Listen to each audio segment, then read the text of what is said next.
बिस्मिल्लाहिर्रहमानिर्रहीम। अस्सलाम वालेकुम। Welcome to my YouTube channel. उम्मीद आप सब लोग बिल्कुल ठीक होंगे। आज की वीडियो में हम लोग करेंगे CS 505 फाइनल टाइम प्रिपरेशन। इसका पार्ट नंबर 3 करेंगे। इससे पहले हमने पार्ट नंबर 1 और पार्ट नंबर 2 अपलोड कर दिए थे मैंने चैनल पे, तो उसमें आपके साथ जो भी इम्पोर्टेंट क्वेश्चन आंसर थे वो शेयर किए थे। तो अगर आपने पहले वो दोनों पार्ट देख लें फिर आप इस पे आए, उसमें भी हमने जो इम्पोर्टेंट क्वेश्चन आंसर थे स्टार्टिंग वाले लेक्चर्स में या जो पेपर्स में स्टूडेंट ने शेयर किए हुए थे वो हमने उसमें डिस्कस किए हैं। तो आज की वीडियो में हम लोग नेक्स्ट पार्ट कवर करेंगे और कोशिश करेंगे कि जो मतलब रहते हैं वो सारा कवर हो जाए इस वीडियो में। तो अगर ना भी हुआ तो फिर पार्ट नंबर 4 में आ जाएगा। तो वीडियो स्टार्ट करने से पहले अगर आप मेरे चैनल पर न्यू है तो प्लीज़ चैनल को सब्सक्राइब कर लें। इस वीडियो की डिस्क्रिप्शन में व्हाट्सएप चैनल का लिंक होगा, वीडियो की तमाम अपडेट के लिए आप उधर ज्वाइन कर सकते हैं। तो बाकी सब्जेक्ट से भी इंशाल्लाह मैं अपलोड कर दूंगी टाइम के साथ। तो बस थोड़ी सी ये मसरूफियात थी तो इस वजह से अपलोड नहीं हुए। तो इंशाल्लाह ना कुछ दिनों में ना आपके साथ सारे जो सब्जेक्ट्स के प्रिपरेशन वीडियो है वो इंशाल्लाह मैं आप लोगों के साथ शेयर कर दूंगी। तो अभी हमारे पास जो फर्स्ट टॉपिक है वो डीमेरिट्स ऑफ वर्चुअल बॉक्स है। तो एक फर्स्ट इसमें परफॉर्मेंस ओवरहेड।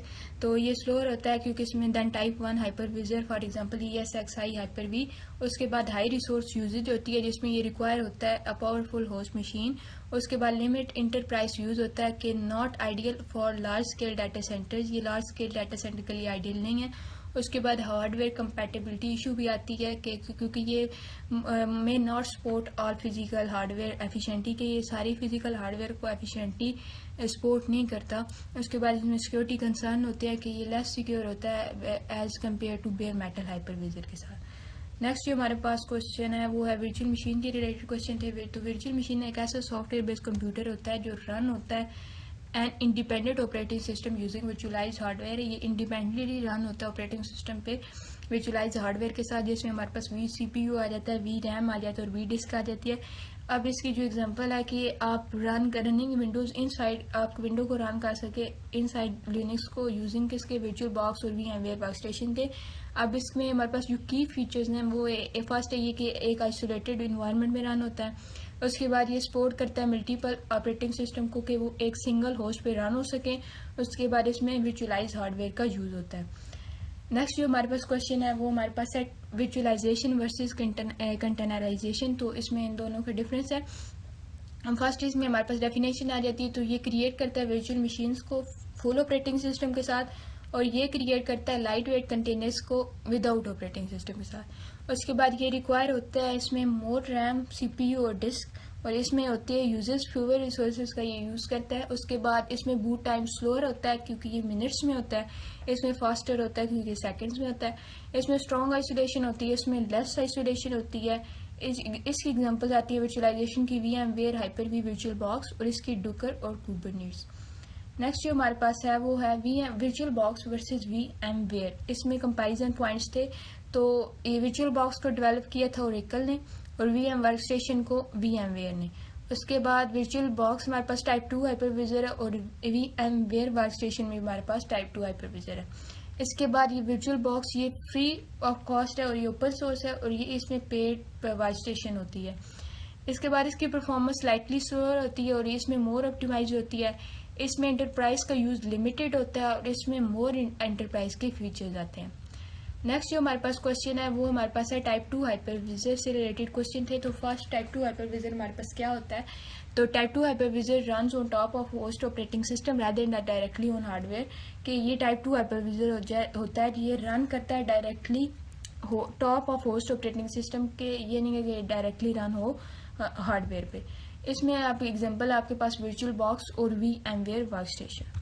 उसके बाद नेक्स्ट हमारे पास है how is type 2 hypervisor different from type 1। तो ये इसका डिफरेंस है।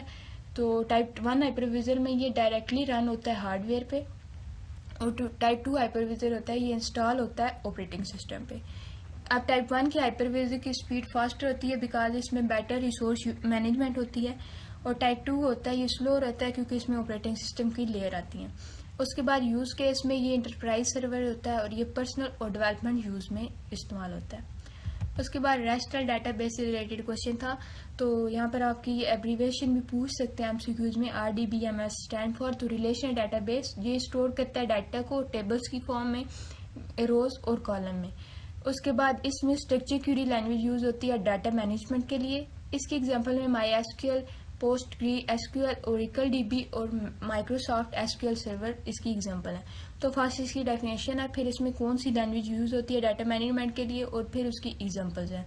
तो यहाँ से आपके 3 MCQs बन सकते हैं, आपको शॉर्ट क्वेश्चन 2 बन सकते हैं, तो आपने इनको लाजमी करना है। उसके बाद विंडो रिलेटेड कॉन्सेप्चुअल क्वेश्चन थे, तो इसमें विंडो हाइपर वी जो होती है वो माइक्रोसॉफ्ट टाइप 1 हाइपरविजर है। उसके बाद विंडो सब सिस्टम होती है लिनक्स के लिए, उसको हम VSL भी कहते हैं। ये अलाउ करता है लिनक्स को कि वो रन हो सके विंडोज़ पे।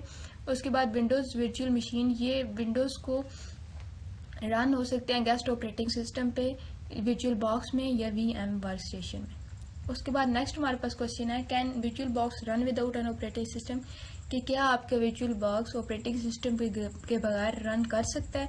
तो आंसर है no, virtual box can not run without an operating system, के ऑपरेटिंग सिस्टम के बगैर रन नहीं करता, क्योंकि इस पे टाइप 2 हाइपरविजर रिक्वायर होता है, जिसमें आपके पास होस्ट ऑपरेटिंग सिस्टम होता है जो कि विंडोज़ का होता है, लिनक्स और मैक ऑपरेटिंग सिस्टम का फंक्शंस के लिए। Unlike type 1 hypervisor VMware ESXi Microsoft Hyper V, ये रन हो जाती है डायरेक्टली हार्डवेयर पे, लेकिन आपको जो वर्चुअल बॉक्स होता है उसको ज़रूरत होती है एक इंस्टॉल ऑपरेटिंग सिस्टम की कोई भी वर्चुअल मशीन को क्रिएट या मैनेज करने से पहले। तो आंसर जो फाइनल है वो नो है। उसके बाद क्या है पर्पस ऑफ NIC टीमिंग, तो NIC teeming network interface card teeming, ये एक ऐसी टेक्निक है जो यूज़ होती है कि आप कंबाइन करो मल्टीपल फिजिकल नेटवर्क अडाप्टर को एक सिंगल लॉजिकल इंटरफेस के अंदर। तो अब इसमें जो इम्प्रूवमेंट होती हैं वो क्या है कि ये इंक्रीज़ करता है बैंडविड्थ को, कि ठीक है कि मल्टीपल नेटवर्क इंटरफेस कार्ड जो होते हैं वो एक साथ काम करते हैं ताकि आपकी जो नेटवर्क की स्पीड है वो इंक्रीज़ हो सके। उसके बाद रेडुडेंसी एंड फेल ओवर, अगर एक NIC फेल हो जाता है तो ट्रैफिक जो होती है वो रीरोटेड होती है किसके थ्रू, अनदर NIC के थ्रू। उसके बाद लोड बैलेंसिंग इसमें आता है कि ये डिस्ट्रीब्यूट करता है नेटवर्क की ट्रैफिक को एफिशिएंटली डिफरेंट NICs पे। उसके बाद इसमें इम्प्रूव परफॉर्मेंस होती है कि ये इंश्योर करता है कि आपकी बेटर यूटिलाइजेशन हो नेटवर्क रिसोर्सेज के अंदर। उसके बाद इसमें बेटर नेटवर्क की रिलायबिलिटी आती है कि रिड्यूस करता है डाउन टाइम को, क्योंकि ड्यू टू नेटवर्क फेलियर्स। उसके बाद है proposed requirement for a hypervisor, तो एक हाइपरविजर को एफिशिएंटली रन करने के लिए आपको हार्डवेयर और सॉफ्टवेयर की जो रिक्वायरमेंट्स होती हैं ना उनके साथ आपका सिस्टम मीट करे, तो तब आपका एक हाइपरविजर एफिशिएंटली वर्क कर सकता है। तो पहले हमारे पास हार्डवेयर की रिक्वायरमेंट्स हैं। तो हार्डवेयर की रिक्वायरमेंट्स ये हैं कि आपका जो प्रोसेसर है वो मल्टी कोर हो, यानी कि 64 बिट का आपका CPU हो ऑपरेटिंग सिस्टम।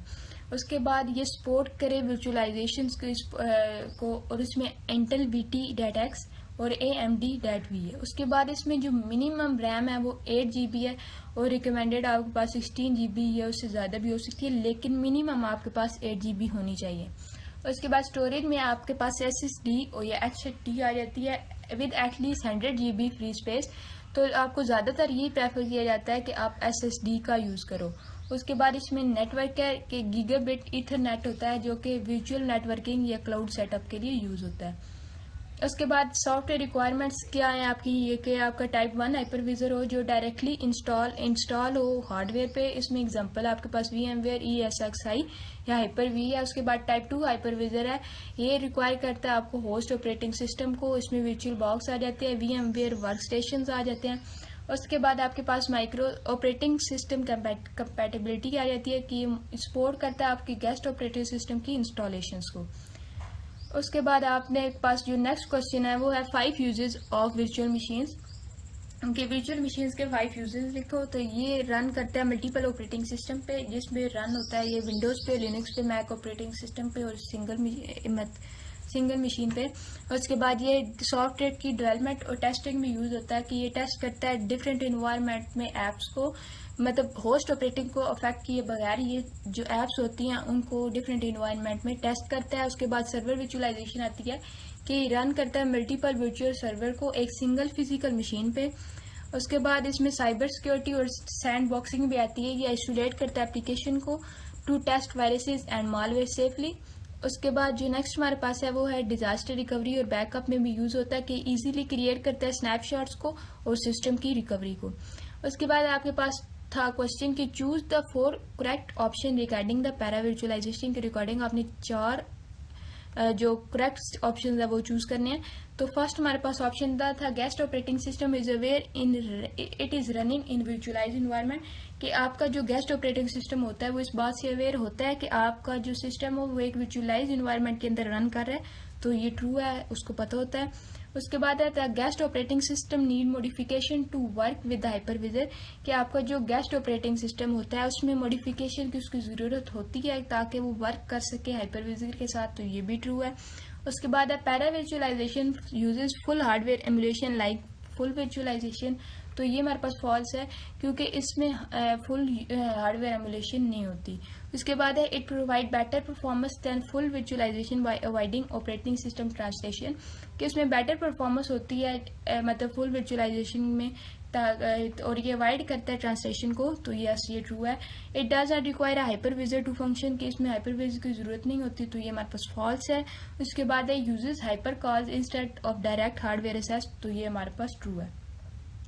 तो ये आपका लॉन्ग में क्वेश्चन आ सकता है कि आप कोई से 4 ऑप्शन सेलेक्ट करो, तो ये आपने लाजमी कर लेना।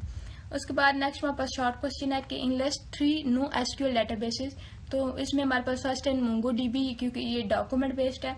उसके बाद कैसेंड्रा ये कॉलम फैमिली है, रेडिक्स की वैल्यू स्टोर है।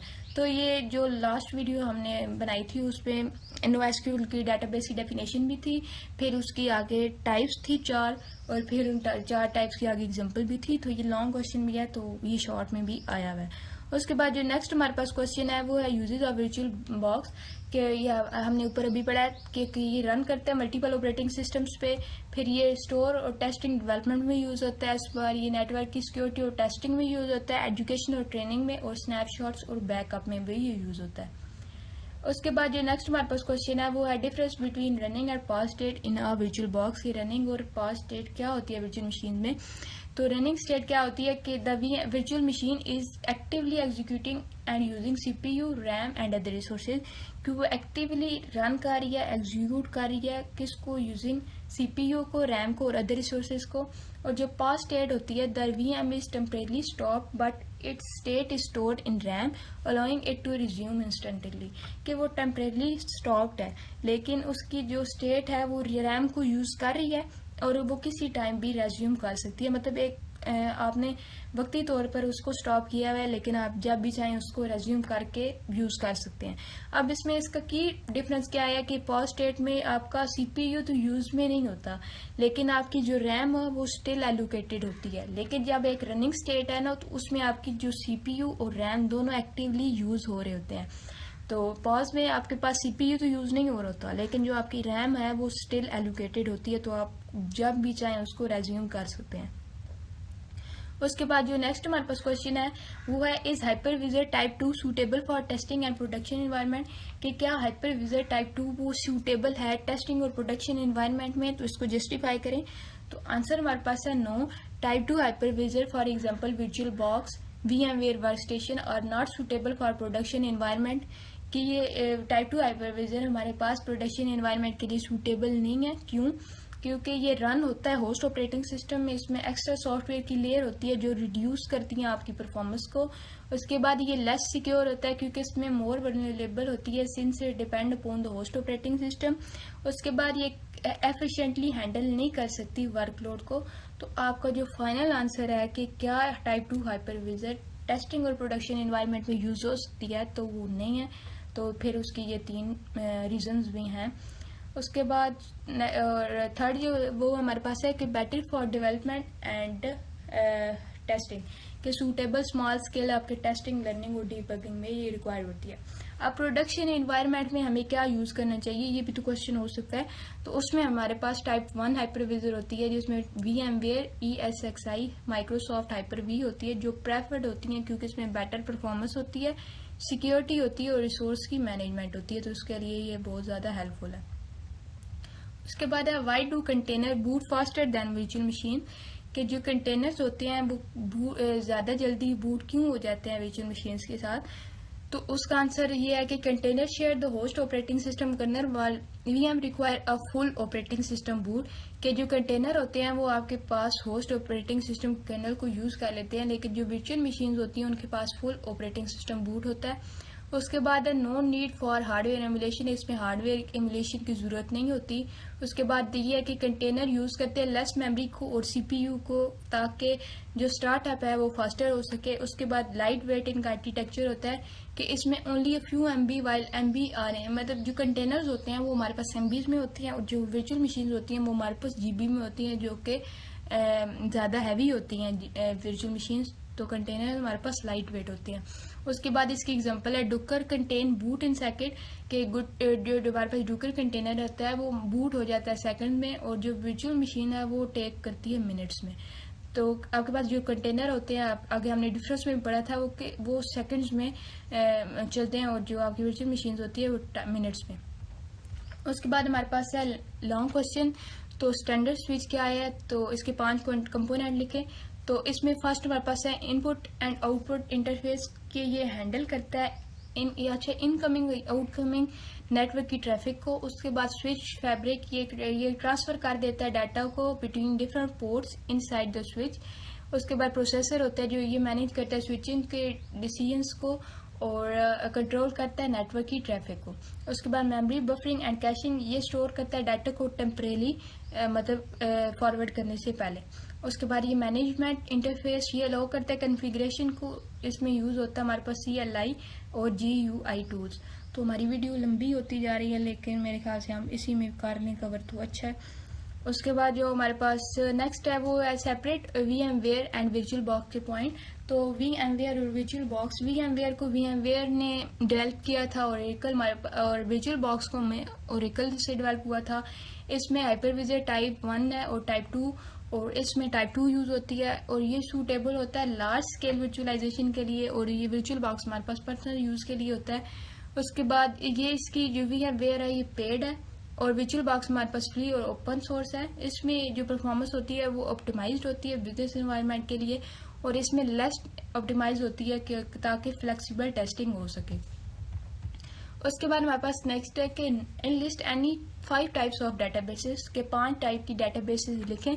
तो फर्स्ट हमारे पास है रिलेशनल डेटाबेस, इसमें MySQL, पोस्टग्रीज SQL है। तो ये स्टोर करता है डाटा को टेबल्स में और रिलेशनशिप्स के साथ। उसके बाद है NoSQL डेटाबेस, ये स्टोर करता है अनस्ट्रक्चर्ड और सेमी स्ट्रक्चर्ड डाटा को, और इसमें MongoDB होता है और कैसेंड्रा होता है। उसके बाद की वैल्यू स्टोर है, इसमें हमारे पास रेडिक्स और DynamoDB आता है। ये यूज़ करता है की वैल्यूज़ को पेयर करने के लिए और फास्ट एक्सेस के लिए। उसके बाद जो हमारे पास फोर्थ है वो है हमारे पास ग्राफ डेटाबेस, इसमें Neo4j या OrganoDB आता है। तो ये बेस्ट होता है कनेक्टेड डाटा के लिए, जैसे कि सोशल नेटवर्क्स में।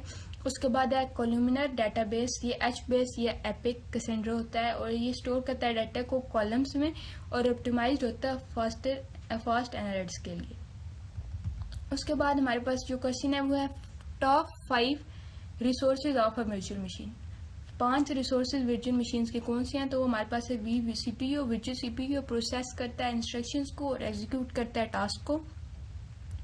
उसके बाद RAM है, ये वर्चुअल मेमोरी का है और ये एलोकेट करता है मेमोरी को रनिंग एप्लीकेशंस के लिए। उसके बाद डिस्क वर्चुअल स्टोर, तो ये स्टोर करता है ऑपरेटिंग सिस्टम्स को, फाइल्स को और एप्लीकेशंस को।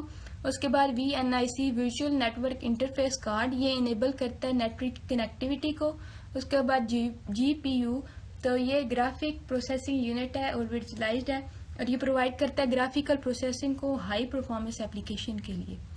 नेक्स्ट जो हमारे पास क्वेश्चन है वो है वर्चुअल बॉक्स क्या है, तो वर्चुअल बॉक्स ये टाइप 2 हाइपरविजर है जो डेवलप हुआ था ओरेकल ने, और ये रन करता है मल्टीपल ऑपरेटिंग सिस्टम को एक सिंगल होस्ट ऑपरेट मशीन पे, और इसमें जो मेनली यूज होता है ये सॉफ्टवेयर टेस्टिंग, डेवलपमेंट और ट्रेनिंग में।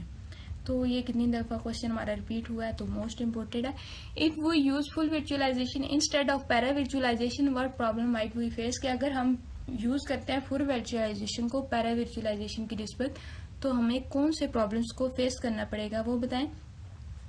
तो हमारे पास है परफॉर्मेंस ओवरहेड के फुल वर्चुअलाइजेशन में आपकी जो हार्डवेयर एमुलेशन होती है ना वो स्लोअर कर देती है, making it slower then para virtualization का आपकी परफॉर्मेंस स्लो हो जाती है। उसके बाद हाई रिसोर्स यूजेज होते हैं कि more CPU and RAM consumption due to operating system translation overhead. उसके बाद इसमें कम्प्लेक्स हाइपरविजर मैनेजमेंट होती है कि फुल वर्चुअलाइजेशन यूज होता है बाइनरी ट्रांसलेशन टेक्निक में, making hyper management more difficult. उसके बाद इसमें लेस एफिशिएंट कम्युनिकेशन होती है कि पैरा वर्चुअलाइजेशन जो हमारे पास है वो हाइपर कॉल का यूज करता है डायरेक्टली कम्युनिकेशन के लिए हाइपरविजर के साथ, मतलब whereas full virtualization does not, जो यहाँ पे हमारे पास फुल वर्चुअलाइजेशन ये काम नहीं करती।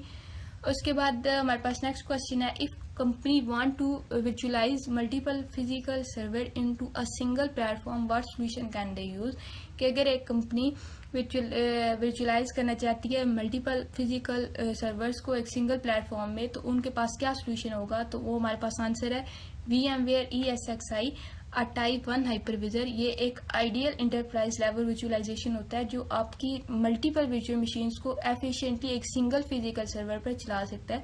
तो इसका जो कंपनी को जो प्रॉब्लम है उसका सोल्यूशन यही है कि वो VMware ESXi टाइप 1 हाइपरविजर का यूज करें। उसके बाद जो नेक्स्ट है वो हमारे पास है कि if a company wants to migrate virtual machines between ESXi host without down time what feature should they use, कि अगर एक कंपनी आप माइग्रेट करना चाहती है वर्चुअल मशीन्स को ESXi होस्ट ऑपरेटिंग सिस्टम के बीच मतलब डाउन टाइम के बगैर, तो वो कौन सा फीचर यूज करेंगे। तो वो VMware vMotion एनेबल लाइव में ये इसका यूज करेंगे, जिससे हमारे पास जो लाइव माइग्रेशन होती है वो एनेबल हो जाती है वर्चुअल मशीन्स के दरमियान और ESXi सर्वर्स के दरमियान।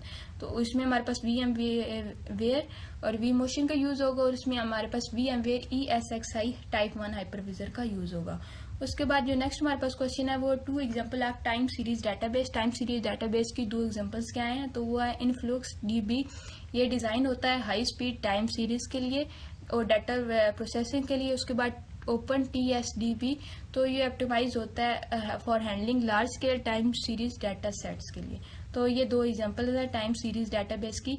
उसके बाद जो नेक्स्ट हमारे पास क्वेश्चन है वो हमारे पास है कि difference between running VM and pause VM। तो रनिंग VM ये हमने ऊपर भी पढ़ा कि रनिंग भी वो जो एक्टिवली एग्जीक्यूट कर सकता है टास्क को यूजिंग CPU रैम और स्टोरेज, और VMware जो टेम्परेरी स्टॉप होता है लेकिन उसमें रैम एलोकेट होती है और CPU नहीं होता और ये किसी टाइम भी वो रेज्यूम कर सकता है। उसके बाद जो नेक्स्ट हमारे पास क्वेश्चन है वो है एडवांटेजेस ऑफ कंटेनराइजेशन।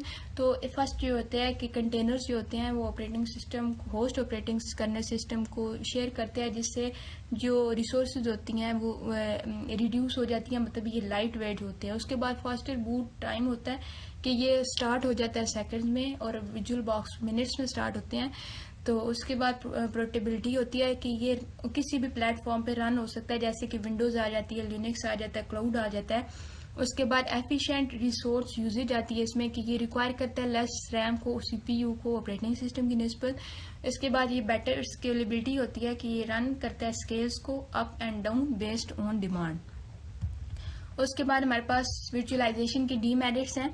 तो इसमें हाई इनिशियल कॉस्ट होती है कि जो आपके हार्डवेयर और सॉफ्टवेयर के लाइसेंसेस होते हैं वो एक्सपेंसिव होते हैं। उसके बाद परफॉर्मेंस की ओवरहेड होती है कि ये रन करता है मल्टीपल वर्चुअल मशीन्स को एक सिंगल मशीन पे, जिसके साथ आपकी एफिशिएंसी जो होती है वो रिड्यूस हो जाती है। इसमें सिक्योरिटी रिस्क ज़्यादा होते हैं कि हाइपरविजर अटैक हो सकता है, virtual machine on that system are affected. उसके बाद इसमें मैनेजमेंट कम्प्लेक्स होती है क्योंकि इसमें मेंटेन करना, अपडेट करना और सिक्योर करना मल्टीपल वर्चुअल मशीन्स को वो बहुत ज़्यादा डिफिकल्ट हो जाता है। उसके बाद जो हमारे पास नेक्स्ट है वो है choosing 5 point related to virtual box. मतलब 7 पॉइंट गिवन थे और उसमें से आपने 4 मतलब 5 चूज करने थे। तो टाइप 2 हाइपरविजर जो होता है वो वर्चुअल मशीन्स को रिक्वायर होता है किसके लिए, होस्ट ऑपरेटिंग सिस्टम को रन करने के लिए। उसके बाद ये सपोर्ट करता है मल्टीपल ऑपरेटिंग सिस्टम को, कि जैसे कि विंडोज, लिनक्स और मैक ऑपरेटिंग सिस्टम पे एक साथ काम कर सकता है। उसमें ये फ्री और ओपन सोर्स होता है, इसमें लाइसेंसेस फ्री होते हैं। उसके बाद स्नैपशॉट में ये सेव और रीस्टोर करते देता है वर्चुअल मशीन की स्टेट्स को। और उसके बाद इसमें क्रॉस प्लेटफॉर्म कंपैटिबिलिटी होती है और ये इंस्टॉल होता है विंडोज़ पे, लिनक्स पे और मैक ऑपरेटिंग सिस्टम में। तो यहाँ पर आपकी जो CS505 की फाइनल टाइम की प्रिपरेशन वीडियो थी तो वो कंप्लीट हो गई है। तो उम्मीद है आपको वीडियो अच्छी लगी होगी। तो वीडियो अच्छी लगी है तो अपने फ्रेंड्स के साथ लाजमी शेयर करें, चैनल को लाजमी सब्सक्राइब करें। इतनी मैंने सिफारिश बनती है, फिर आगे से वीडियो तो सब्सक्राइब करना तो आपका काम बनता है ना। तो वीडियो को लाजमी लाइक करें और आगे शेयर करें और चैनल को लाजमी सब्सक्राइब कीजिएगा। दुआ में याद रखिएगा। Best of luck for your papers. अल्लाह हाफिज़।